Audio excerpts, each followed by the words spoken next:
C'est un duel auquel nous assistons depuis quelques heures entre Donald Trump et Emmanuel Macron. Le ton n'était jamais monté aussi haut entre les deux hommes. C'est le président américain qui a lancé les hostilités, car il n'a pas apprécié qu'on lui refuse, qu'on lui dise non face à son idée de conseil de la paix, imaginé pour dynamiter l'ONU, conseil au sein duquel il a déjà intégré Vladimir Poutine, Viktor Orban ou encore Javier Milei. Mais merci, non merci, lui a répondu Emmanuel Macron, ce qui a déclenché la colère de Donald Trump. Il a menacé la France d'imposer des droits de douane à 200% sur le vin et le champagne, et il s'en est pris personnellement au chef de l'État en y allant à la sulfateuse. Écoutons-le. Pouvez-vous répondre à Macron qui a annoncé ne pas rejoindre le Conseil de la paix ? Est-ce qu'il a vraiment dit ça ? Personne ne veut de lui car il ne sera bientôt plus au pouvoir. S'il est hostile, je mettrai 200% de taxes sur ses vins et ses champagnes. Et il me rejoindra. Partons à Washington, retrouver notre correspondante pour TF1 LCI accréditée à la Maison-Blanche, Sonia Dridi. Bonjour Sonia, on voit que Donald Trump est furieux que la France ait osé lui dire non.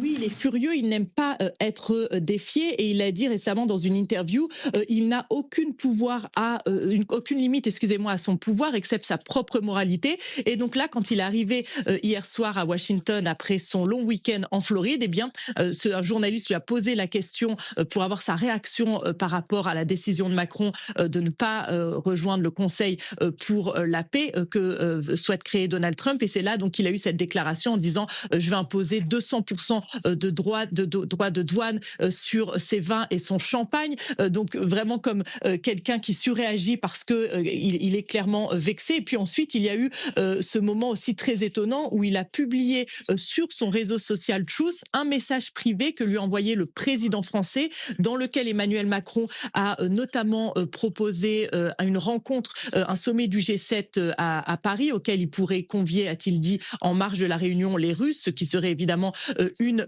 première en près de 4 ans de guerre en Ukraine. Et puis, il a également proposé un dîner à Donald Trump. Et Donald Trump, pour se venger en quelque sorte de ne pas obtenir ce qu'il souhaite, notamment dans ce cas-là sur le Groenland, il a publié ce message privé. On le sent, Donald Trump ne souhaite pas s'imposer lui-même de limites. Et sur le Groenland, il est extrêmement déterminé à acquérir l'île. Il l'a répété, il ne veut pas être locataire de cette île, il veut être propriétaire. Et puis, on sent que ces ministres font le service après-vente. Encore tout le week-end, on a entendu plusieurs officiels de la Maison-Blanche, notamment sur le Groenland, dire que cela fait 150 ans que des présidents américains veulent l'île. Et donc, on sent une administration qui ne va pas reculer sur le sujet du Groenland. Sonia Dridi, notre correspondante accréditée à la Maison-Blanche en direct de Washington, correspondante pour TF1 LCI. Merci beaucoup Sonia. Accueillons Brigitte Hadès. Bonjour. Vous êtes grand reporter, chef du bureau britannique de la revue Politique Internationale. Une réaction à la séquence que nous venons de vivre, les attaques à l'acide de Donald Trump et la réponse du président français qui dit Donald Trump, il ne se comporte plus vraiment comme un allié. Oui, en fait, c'est une escalade qui était finalement plus ou moins prévisible un jour ou l'autre. Avec un président pareil, on a essayé de le tempérer, on s'aperçoit qu'on est incapable de le tenir. Et donc, il reviendra toujours sur les accords qu'on lui laissera. Si on a commencé à lui présenter qu'on acceptait 15% de tarifs, enfin de droits de douane, et puis finalement, il est maintenant en train de les remettre en question. Donc parce que finalement, il nous a mis 25% à partir de février. Donc on a vraiment un personnage. Donc il faut lui tenir tête. Ils ont compris ça. Donc ils sont en train d'envoyer des troupes en le prenant. Il faut se faire comme une narration. On le prend pour son proche. On va vous aider à défendre le Groenland. On est sur place. On n'est pas là pour être belliqueux, on est là pour juste vous aider en tant qu'OTAN. Donc toutes ces choses-là sont à peu près explicable. Alors je crois qu'il a piqué une colère parce que j'ai l'impression qu'il n'était pas au courant que Macron avait dit qu'il... Mais oui, il a vraiment dit ça. S'il a dit ça... Voilà. Oui. Donc c'est une réaction à chaud qui ne veut pas dire que c'est exactement la façon dont il va se comporter avec ses 200% de tarifs. C'est une réaction d'un enfant un peu enfantine, comme il peut être. Et donc je ne prends pas ça terriblement au sérieux. En revanche, je prends au sérieux le fait qu'on envoie des troupes pour regarder le Groenland, pour montrer qu'on est capable de garder le Groenland. Et je pense que finalement, les Américains, ça c'est très important, le Congrès américain ne suit pas du tout Trump là-dessus. Ça, il faut le savoir. Et la base MAGA aussi se fissure, parce que personne n'a envie d'un personnage ce belliqueux. Et ça va faire que pour les midterms, même avant, on va lui dire, écoutez, calmez-vous. On n'a qu'à tous garder le Groenland. Personne ne menace le Groenland à la seconde. Il n'y a pas besoin de se précipiter frontalement contre l'OTAN, etc. Et l'OTAN ne se fissure pas du tout parce que peut-être qu'on en parle comme ça dans les médias, mais je peux vous dire qu'on a reçu hier un amiral en français qui est basé à Norfolk dans la base et qui dit mais non, les militaires américains sont archi-otaniens. Il n'y a pas du tout de problème de l'OTAN qui se fissure, etc. Donc même d'ailleurs Trump non plus, ils sont conscients de la puissance et de l'importance de la projection de force, que c'est quand même la plus grande alliance militaire mondiale du monde. On ne va pas pour un terre glacée, il ne faut pas exagérer. On peut tous défendre. Alors pour comprendre les racines de la colère de Donald Trump, allons plus loin avec vous, Kady, pour vraiment comprendre ce qui a déclenché ce duel entre le chef de l'État et son homologue américain. C'est la diplomatie, selon Donald Trump, qui entre dans une nouvelle phase avec la création de son Conseil de la paix, qui se veut une alternative à l'ONU, qui ne plaît pas du tout au président américain. Kady, expliquez-nous de quoi s'agit-il ? Oui, alors comment ça marche ? Alors un homme au centre de tout ça, c'est Donald Trump. Ce sera le président de ce fameux Conseil de la paix. Alors des conseillers clés également, sa garde rapprochée, si je peux dire, ce seront les membres fondateurs de ce Conseil de la paix. Regardez, il y aura Marco Rubio, l'envoyé spécial de Steve Witkoff, Jared Kushner aussi, et l'ancien Premier ministre britannique, vous l'avez reconnu, c'est Tony Blair. Alors il y aura également aussi le président de la Banque mondiale, bien que je ne vous ai pas mis, mais bon, il fera aussi partie de ces membres fondateurs de ce Conseil de la paix. Voilà, Trump détient donc un droit de veto sur les décisions, il va contrôler le budget, il pourra aussi choisir son successeur. Le prix de la cotisation, il faut décrocher la bagatelle d'1 milliard de dollars. Donc, pour faire partie d'avoir un statut permanent, ce sont des fonds qui seront destinés à la reconstruction de Gaza officiellement. Alors, les pays membres, ils doivent être invités pour pouvoir adhérer. Il ne s'agit pas simplement d'avoir 1 milliard de dollars dans la poche. Il faut aussi être invité officiellement par Donald Trump. Il a invité 58 pays. Ça, c'est officiel. Avec ce courrier. Exactement. Voici la lettre qui a été envoyée, y compris au président Macron. Donc, 58 pays invités. Les mandats des États, c'est 3 ans, sauf, on l'a dit, pour les contributeurs permanents qui auront déboursé 1 milliard de dollars. Qui a dit oui ? Alors, d'ores et déjà, Javier Milei, l'Argentin, et le Hongrois Viktor Orban ont déjà validé leur ticket d'entrée.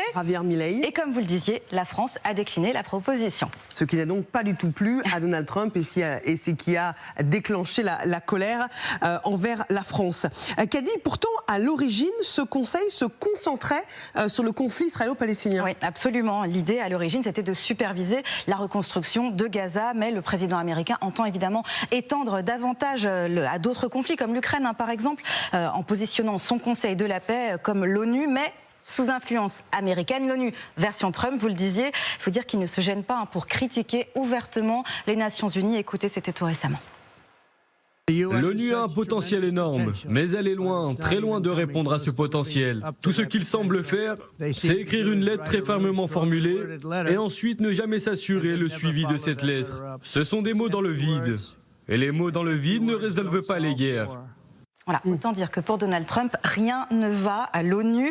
À titre de comparaison, puisqu'il est dans la concurrence, l'ONU repose, on le rappelle, sur le multilatéralisme inclusif. Ce sont 193 pays, des décisions collectives, un financement partagé. Les pays financent à hauteur de ce qu'ils peuvent, tout simplement. La France, par exemple, a déboursé 126 millions d'euros l'année dernière pour participer donc à l'Organisation des Nations Unies. Chaque pays participe donc à la hauteur. C'est un comité ici qui est sélectif, on l'a dit, c'est Donald Trump qui invite. Il est financé par un ticket d'entrée très spécial pour un siège permanent et donc conçu pour être plus rapide et transactionnel. Tout l'inverse donc des critiques que donnait Donald Trump concernant le fonctionnement actuel de l'ONU. Et oui, on se souvient de cette séquence, c'était fin septembre, où il avait tiré à boulet rouge sur l'ONU en disant oui, le micro ne fonctionne pas, vraiment, il y a tout à refaire, l'escalator ne fonctionne pas. L'escalator non plus, on se souvient de cette séquence mythique. Merci beaucoup, Kadi. Bertrand Galichet, que faut-il voir derrière cette volonté de Donald Trump de dynamiter l'ONU? Est-ce qu'il profite de ce Conseil de la paix pour avoir une instance qui va lui permettre de dicter sa loi? On sait que Donald Trump, depuis toujours, déteste les Nations Unies parce qu'il y voit, et peut-être n'a-t-il pas complètement tort, une bureaucratie complètement inefficace. L'extrait qui vient d'être diffusé le montre, il dit voilà, il y a de grandes déclarations et puis après, ça ne suit pas. Mais Marie-Aline, je vais faire une comparaison qui va peut-être vous surprendre. Mais j'étais il y a quelques jours à Mar-a-Lago. Alors, je n'étais pas invité par Donald Trump, je vous rassure, mais j'ai quand même approché sa propriété pour voir à quoi ça ressemblait, pour autant qu'on puisse le faire. Et je me suis intéressé, au fond, au fonctionnement de ce club, car Mar-a-Lago a été acheté en 1985 par Donald Trump, ça lui a coûté beaucoup d'argent et à un moment il s'est dit les charges sont insupportables, donc il faut trouver une solution. En 1995, il a décidé d'ouvrir donc ce club et de faire payer une cotisation qui était à l'époque de $25,000. Au fil des années, la cotisation s'est amplifiée. Je vous interromps, on part en direct, écoutez. On n'est pas l'information. L'Assemblée nationale. Elle a apporté une contribution décisive. Elle souhaite aussi œuvrer avec les États-Unis au service de la paix et de la sécurité du monde, comme elle le fait aujourd'hui au Liban ou encore en Syrie. Mais lorsque les États-Unis formulent une proposition qui est inacceptable, elle assume pleinement de leur dire non. Non à la remise en question de l'intégrité d'un territoire européen placé sous la protection de l'OTAN. Non à la remise en cause, à la contestation de règles que les peuples d'Europe se sont données librement et démocratiquement pour protéger leur débat public. Non aux sanctions qui ont visé récemment des personnalités européennes et notamment un ancien ministre et vice-président de la Commission européenne français. Oui à la mise en œuvre du plan de paix présenté par le président des États-Unis que nous soutenons sans réserve, mais non à la création d'une organisation telle qu'elle a été présentée qui viendrait se substituer aux Nations Unies. Non enfin à la menace de droits de douane brandie comme un chantage pour obtenir des concessions injustifiables. Dans ce contexte, la France soutient la suspension de l'accord commercial avec les États-Unis voulu par le Parlement européen. Et si la coercition devait se matérialiser, alors l'Europe en tirerait toutes les conséquences. La Commission s'y prépare, elle l'a dit, et elle dispose pour cela d'instruments très puissants. Non, monsieur le député, la France ne cédera devant aucun chantage, aucune coercition, d'où qu'elle vienne, d'où qu'elle provienne et quelle qu'elle soit, et que ceux qui peinent encore ou qui en doutent encore se plongent dans notre histoire pour s'en convaincre. Merci beaucoup, monsieur le ministre. La parole est à monsieur Bastien Lachaud pour le groupe La France Insoumise. Madame la Présidente, monsieur le Premier ministre. La France ne se soumet à aucun chantage. Voilà la réponse de Jean-Noël Barrot à ce député qui l'avait interpellé sur les menaces de Donald Trump envers la France. Jean-Noël Barrot explique que la France, que l'Europe est prête à riposter. Ce n'est pas rien, Grégory Phillips. Oui, avec ce fameux bazooka commercial qu'en vérité on a un peu découvert tous ces derniers jours. Alors certes il date de je crois 2023 mais il n'a jamais été mis en application et là pour la première fois on se dit voilà s'il y a des mesures coercitives eh ben, on peut répondre avec un mécanisme anti-coercition. Jean-Noël Barrot l'a évoqué rapidement à la tribune de l'Assemblée. Emmanuel Macron a dit la même chose tout à l'heure à Davos en disant s'il le faut on prendra des mesures anti-coercition à l'égard des États-Unis. Emmanuel Macron disait je crois je regrette si on doit en arriver là, mais ce seraient les conséquences d'une agressivité inutile de la part des États-Unis. Donc l'instrument est posé sur la table, si je puis dire, sauf que maintenant il va falloir que les Européens se mettent d'accord et après Davos, aujourd'hui vous aviez Emmanuel Macron, demain vous avez Donald Trump, vous voyez un peu l'accélération quand même du calendrier. Jeudi soir, sommet européen, conseil extraordinaire à Bruxelles pour envisager ou discuter en tout cas de la riposte et les 27 on verra s'ils se mettent d'accord ou pas sur l'utilisation de cette arme atomique et commerciale. Enfin, j'aime pas trop cette expression, mais si on déclenche ça, on entre vraiment dans une guerre commerciale avec Washington. Et on précise que Donald Trump prendra la parole lui aussi depuis le Forum économique de Davos, et ce sera à suivre sur LCI dans l'après-midi. C'est pour ça que je disais demain, oui. Discours très important à 14h30 de Trump à Davos. On va voir quelle tonalité il emploie, et puis jeudi les Européens. Brigitte Hadès. Oui, ce qui se passe, il faut quand même voir qu'il n'y a pas que la France, la Grande-Bretagne. Starmer, qui est quand même un allié indéfectible des États-Unis, lui aussi s'est plaint et il s'est mis très fortement à critiquer. Il a été très vif contre Donald Trump. Donc on arrive à cette réalité, c'est que tous les Allemands aussi, les Allemands et donc on a vraiment généralement un front commun. Et c'est pour ça qu'on se dit que finalement, il aura au moins eu le mérite de nous unifier le plus, autant même, il aura le mérite de nous unifier sur le plan, aussi même sur le plan de la défense. Oui. Ça, c'est la version optimiste, parce que si les Allemands sont d'accord et si les Britanniques sont... les Britanniques sont archi d'accord. Ils sont d'accord, oui. Je trouve même que par rapport au Brexit, je trouve qu'ils sont en train de appliquer sérieusement. Après, il faut 55% pour ce fameux dispositif. On disait tout à l'heure, il faut 55% oui, des... On n'y arrivera pas. Pardon ? Je ne pense pas qu'on arrivera à cela, parce que les Américains sont archi fragilisés, parce qu'ils sont très vulnérables. Ils ont extrêmement besoin des exportations vers l'Europe. Voilà, il faut dire ce que ça donne. Ça bloque une partie des exportations américaines, ça bloque les investissements des entreprises américaines. Donc c'est effectivement, là, vous avez raison, Grégory, là c'est vraiment la guerre. C'est vraiment la guerre commerciale. Mais c'est une menace qui est enclenchée. Il y a d'autres dispositifs. Il y a déjà des dispositifs, il y a 93 milliards qui étaient prévus de droits de douane qui normalement doivent être appliqués en février. Je ne sais pas si les Européens décideront de le faire automatiquement ou s'ils vont faire autre chose, plus fort. Mais effectivement, là, il y a une partie de bras de fer. Et vous avez raison, la réponse de Trump, est-ce qu'il va être en deçà de son coup de force des 200 milliards, 200% de droits de douane, j'y arrive, ou est-ce qu'il va essayer de mettre un petit peu de modération? On verra donc demain à 14h30. Alors ce n'est pas encore fait, c'est ce qu'a précisé Emmanuel Macron, qui considère qu'on est au stade de la menace. En tout cas, pendant ce temps, un homme se délecte de voir ces dissensions au sein de l'OTAN, des pays membres de l'OTAN. C'est Vladimir Poutine, qui lui poursuit sa guerre en Ukraine, sans que personne ou presque ne s'en préoccupe. Pas personne, parce qu'Emmanuel Macron a redit qu'il espérait justement un rendez-vous avec les Russes et les Américains pour parler de la situation en Ukraine. Partons en Russie, retrouver notre correspondant pour TF1 LCI, Charles Divot. Bonjour Charles. Entre le Groenland, le Conseil de sécurité de la paix, qui crée autant de remous, la télévision russe se réjouit de ce coup fatal, je cite des propagandistes, porté à l'OTAN. Oui, la télévision russe, elle se réjouit et elle se permet même de se moquer de la situation. D'ailleurs, l'une des actualités les plus traitées depuis ce matin ici par la télévision russe, c'est le message envoyé par Emmanuel Macron à Donald Trump.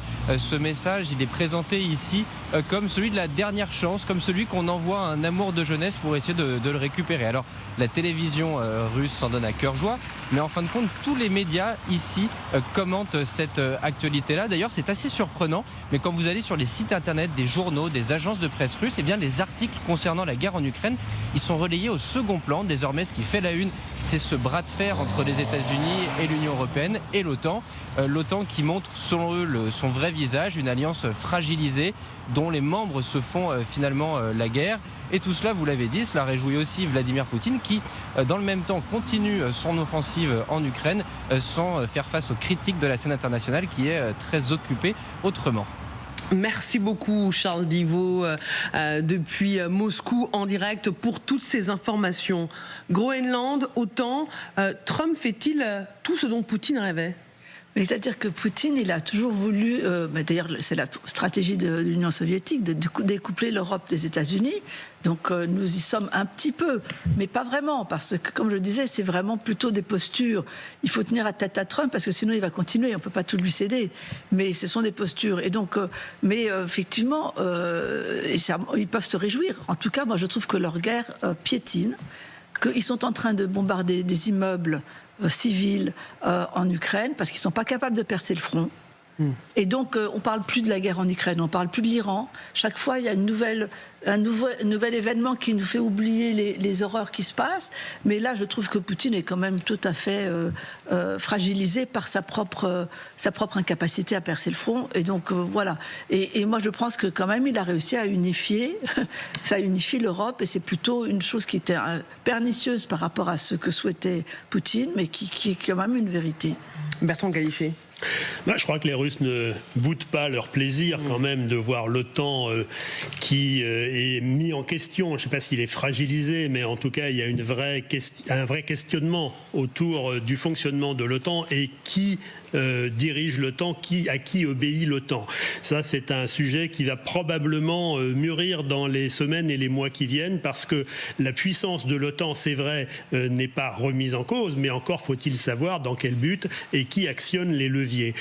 Sur les réactions russes, il y a notamment, et ce n'est pas le plus mesuré, l'ancien Premier ministre et ancien président russe Medvedev, qui dit que finalement le président américain préfère attaquer le Groenland plutôt que de jouer la solidarité de l'OTAN. Donc il se régale. Et quand on regarde sur les sites russes les commentateurs, les blogueurs et les intervenants pro-Kremlin, on voit quand même que là, ils ont du grain à moudre pour un bon moment et qui se régalent de voir finalement cette zizanie au sein du bloc de l'OTAN portée de facto par Donald Trump.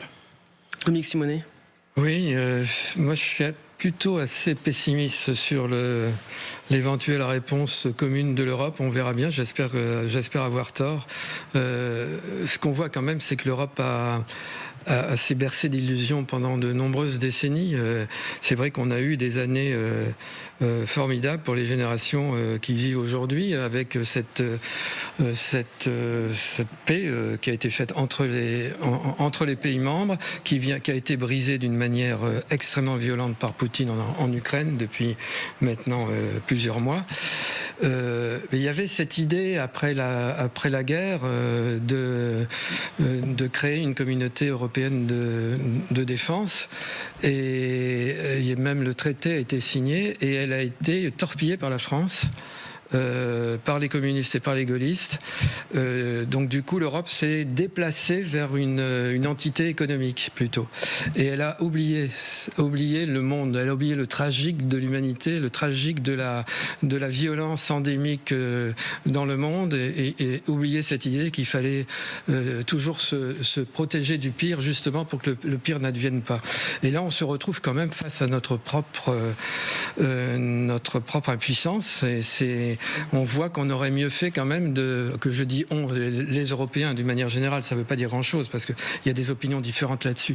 On va poursuivre ce débat, Dominique Simonet, à l'aune de cette question: jusqu'où ira le duel entre Donald Trump et Emmanuel Macron? On sait que le président américain a menacé la France d'imposer des droits de douane à 200% sur notre champagne et nos vins parce qu'il n'apprécie pas les choix politiques de la France. Est-ce que la guerre est déclarée? Réponse dans LCI Direct.